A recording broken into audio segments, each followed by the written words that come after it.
Prof bilang tadi semua udah dijawab, nanti kita ketinggalan. Terpaksa kita harus banyak belajar ini, Prof. Makanya BIMTEK ini sangat kita harapkan nanti, Prof. Ya. Jadi saya hanya sedikit saja memberikan sebagai keynote speaker apa yang disampaikan pada saya. Tentu bahwa kita memahami bahwa sejak kita menyatakan kita pada ya juga maaf saya sampaikan yang terhormat pada Prof, kemudian juga ada keynote speaker lain, Insinyur Hatri Sirait, dan para narasumber ada Pak Prof Abdul Rahmat dari Gorontalo, Pak Sumarto dari Adi Bengkulu, Pak Mukhtar Adi Gorontalo, dan Ibu Eva juga dari Adi Ulung. Ini narasumber yang luar biasa ini, Bu. Mudah-mudahan ya kita dapat pencerahan. Nah, saya ulangi bahwa kita memahami sejak menyatakan kemerdekaan 17 Agustus 1945, maka kita sudah sepakat bahwa Pancasila itu sebagai dasar filsafat yang akan menjadi landasan serta pedoman di dalam menata seluruh aspek dan kehidupan bermasyarakat, berbangsa, dan bernegara di Indonesia.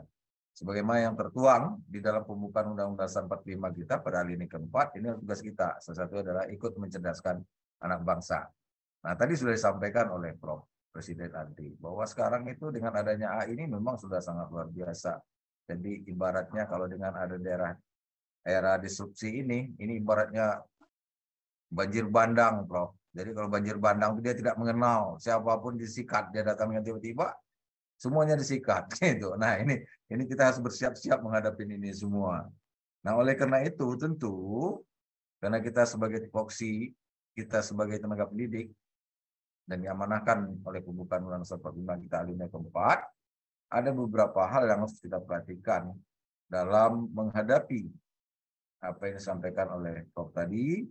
Itu kita harus mengimplementasikan di dalam kehidupan kita sehari-hari nilai-nilai dari Pancasila itu sendiri. Jadi kita tidak hanya sekedar bisa berucap Pancasila 1 sampai dengan 5, tapi kita mencoba mengimplementasikannya.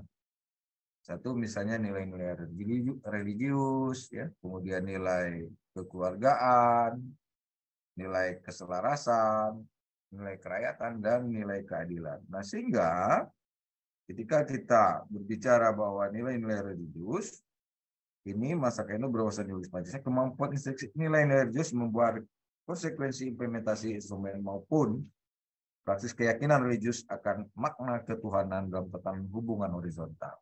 Nah, ini artinya apa? Tentu dengan era yang begitu perkembangan begitu cepat, mudah-mudahan kita sudah mulai membentengin diri kita. Ya. Jangan sampai seperti tadi yang katakan, kemarin juga sempat heboh, ada sesuatu misalnya membuat skripsinya ya melalui aplikasi tadi, ya gitu terjawab semua. Orang penelitian sekian bulan, misalnya dia 3 hari, 2 hari selesai, seminggu. Mudah-mudahan dengan kita mengimplementasikan nilai-nilai religius, kita sama-sama mempunyai agama, tentu tanaman-tanaman ini mudah-mudahan bisa membentengin kita apa yang disampaikan oleh Prof tadi dengan kecepatan perkembangan teknologi. Karena perkembangan teknologi itu tidak bisa kita tolak. Dan ini harus kita terima. Pertama kita implementasikan dengan Pancasila tadi dengan nilai religius kita.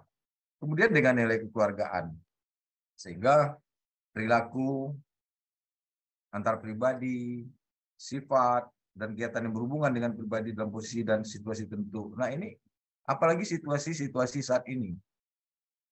Kadang-kadang orang gampang mudah tersinggung, baperan, apalagi dalam menghadapi pesta demokrasi nanti, berita-berita hoax, di framing menjadikan benar gitu jadinya.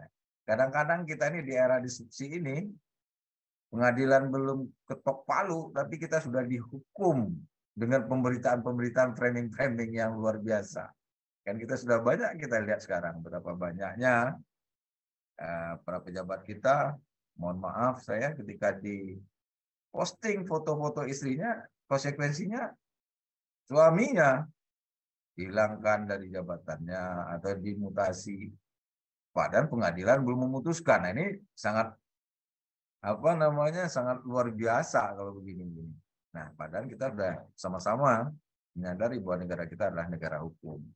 Nah, inilah mengimplementasikan nilai-nilai Pancasila ini, kita harus betul-betul berpikir yang sangat luar biasa dan menguras energi kita untuk menghadapi ini. Namun kita tidak boleh putus asa dan kita tetap optimis. Kemudian juga ada nilai-nilai keselarasan, itu menekankan kepada kemampuan beradaptasi. Itu tadi yang disampaikan oleh Prof tadi, kita dengan kondisi tidak bisa kita tolak. Jadi kita harus betul-betul mampu beradaptasi dan harus memahami dan menerima budaya daerah atau kearifan lokal sebagai konsekuensi dari masyarakat bangsa Indonesia tadi. Jadi nilai-nilai kearifan lokal itu harus kita bangun. Karena masing-masing daerah punya kearifan lokal sendiri-sendiri di dalam mengantisipasi ini semua. Berbagai cara, tapi tentu tidak bisa kemauan hanya kita saja, tentu semua lapisan masyarakat. Nah, ini yang harus betul-betul kita tanamkan, kita implementasikan di dalam Pancasila di tengah pragmatis identitas. Kadang-kadang orang banyak salah pengertian juga gitu ya. Sekarang kita ribut dengan politik identitas, bla bla bla bla segala macam gitu ya. Dan ini tadi kadang-kadang ini di framing sehingga kadang-kadang orang yang tidak paham menilainya sangat berbeda situasi ini. Nah, ini yang harus juga kita sikapi juga secara bersama. Kemudian seperti nilai kerakyatan. Bagaimana hakikat dari religius, kekeluargaan, dan keselarasan. Ini adalah hakikat daripada nilai kerakyatan tadi. Jadi semuanya ini betul-betul harus kita implementasikan di dalam hidup dan kehidupan kita sehari-hari, di dalam menghadapi era yang sudah semuanya artificial intelligence, AI tadi. Ini bahwa nilai-nilai Pancasila yang dilahirkan oleh ruh jiwa perjuangan masyarakat Indonesia sendiri, itu betul-betul harus kita implementasikan dari sekarang. Makanya Pancasila itu sampai ke perguruan tinggi dari dulu terus dipelajari sampai sekarang. Tapi tidak lagi hanya sekedar belajar hafal Pancasila 1-5, tapi bagaimana mengimplementasikannya. Nah, sehingga ke depan bahwa perwujudan yang sekarang terjadi kadang-kadang ketidakseimbangan dalam bentuk keadilan sosial ini betul-betul kita rasakan sekarang. Ya. Sudah kita didera oleh COVID, kemudian masuk lagi pertumbuhan ekonomi kita saat ini kita bisa menyikapin sendiri, terutama kita dari PTS ini kita sangat merasakan sekarang ini Prof. Dalam rangka penerimaan mahasiswa baru, jadi kadang-kadang kita sudah tidak mentaati lagi rambu-rambu, ya kadang-kadang asal bisa memperoleh mahasiswa dengan berbagai cara, kita yang PTS kadang-kadang betul-betul harus bekerja keras menghadapi ini semua. Nah, sehingga keadilan sosial itu manifestasi nilai keadilan melalui keseluruhan kehidupan bangsa Indonesia dalam menjalani kehidupan religiusnya sebagai individu maupun makhluk sosial. Nah, ini jadi ada 5 nilai-nilai daripada Pancasila itu harus kita implementasikan dalam hidup dan kehidupan kita berbangsa dan bernegara. Dan kita sebagai yang diberikan amanah sesuai dengan tupoksi kita, salah satunya menjalankan pembukaan Undang-Undang 45.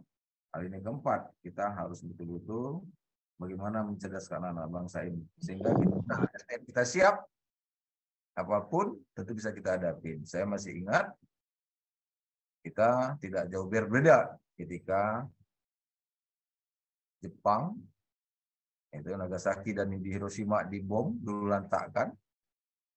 Pada tahun 45-46, kita merdeka 45, ternyata Jepang jauh lebih maju dari kita, karena ketika itu rajanya yang bertanya, berapa lagi guru kita yang masih hidup.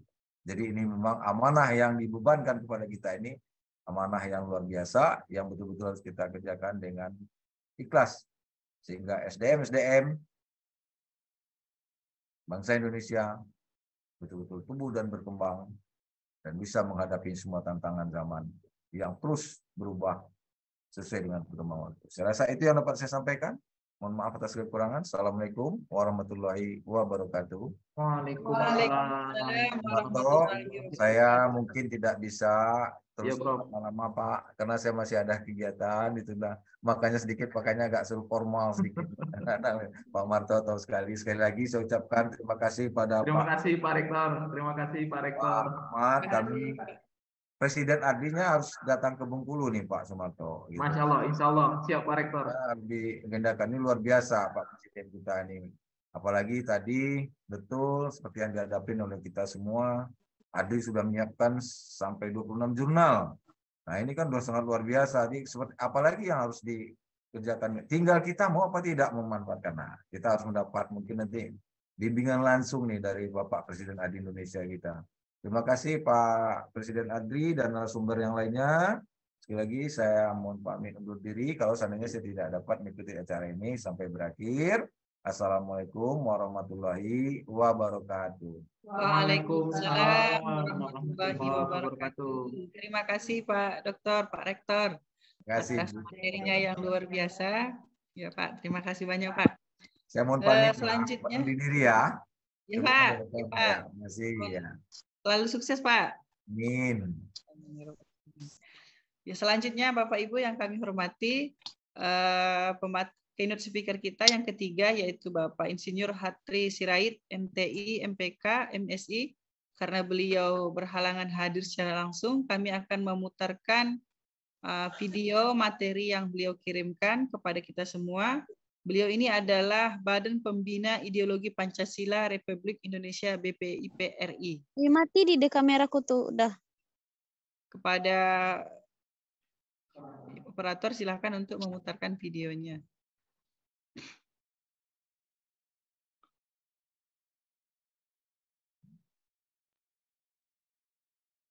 Allah.